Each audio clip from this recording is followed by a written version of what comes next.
Bismillahirrahmanirrahim. Assalamualaikum warahmatullahi wabarakatuh.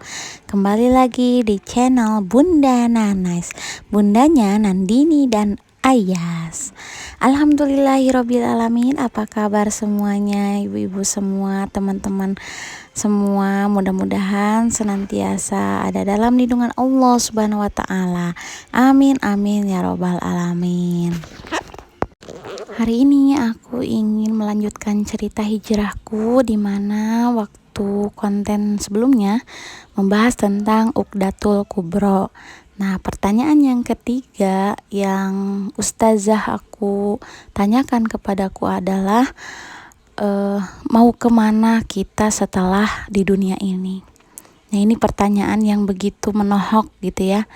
Sebenarnya kalau misalkan kita lihat hewan ketika mati, ya tentunya hanya belatungan atau ya membusuk gitu.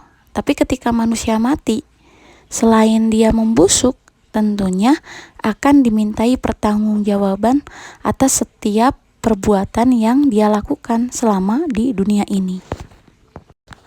Ketika mendapat pertanyaan seperti itu, tentunya aku juga merasa bahwasanya aku harus lebih berhati-hati dalam melakukan setiap perbuatan di dunia ini. Jangan sampai salah gitu. Dan juga jangan sampai menyalahi aturan dari Allah Subhanahu wa Ta'ala. Maka dari itu hijrahku lebih mantap lagi. Aku meyakini bahwa setiap langkah perbuatanku akan dihisab oleh Allah Subhanahu wa Ta'ala. Sehingga ya tadi, di dunia ini bukan untuk mencari kepuasan materi, bukan mencari materi sebanyak-banyaknya, bukan mencari kebahagiaan yang bebas gitu. Tapi tadi gitu, setiap langkah yang kita lakukan ini harus bernilai ibadah, harus benar dan salahnya itu harus diperhitungkan, manfaat dan mudaratnya juga harus diperhatikan. Jangan sampai kita hanya ingin melakukan yang senang-senang saja atau mengikuti hawa nafsu saja tanpa mempedulikan apa yang Allah perintahkan. Selain dari membahas tentang Uqdatul Kubro yang begitu dalam, ustazahnya juga memberikan pemahaman kepadaku tentang bagaimana kita berhubungan dengan Allah, berhubungan dengan manusia, dan juga berhubungan dengan diri sendiri. Nah, ini menarik gitu ya.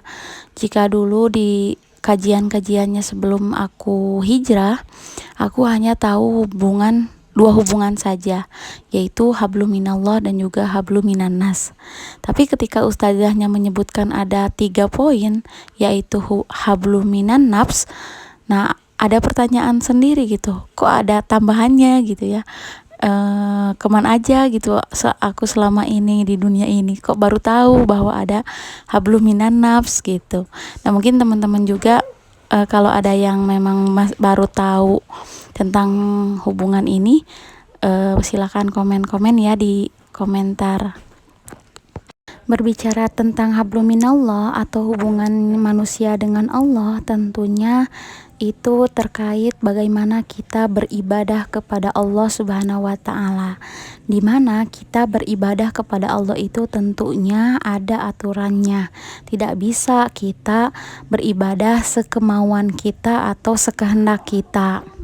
Nah, ini juga alasan mengapa Allah mengutus Nabi Muhammad SAW ke dunia ini, yakni untuk memberikan contoh atau teladan untuk manusia yang lainnya bagaimana beribadah kepada Allah dengan baik dan benar. Yang kedua yakni hablum minan nas, bagaimana Allah mengatur hubungan manusia dengan manusia yang lainnya. Contohnya dalam jual beli. Tentunya dalam jual beli itu Islam begitu mengatur hukum ini. Jangan sampai dalam jual beli itu ada pihak yang dirugikan.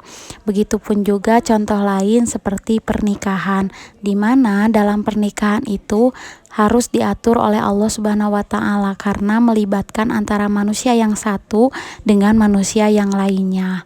Begitupun hutang piutang dan lain sebagainya. Hal itu dibahas dalam Islam.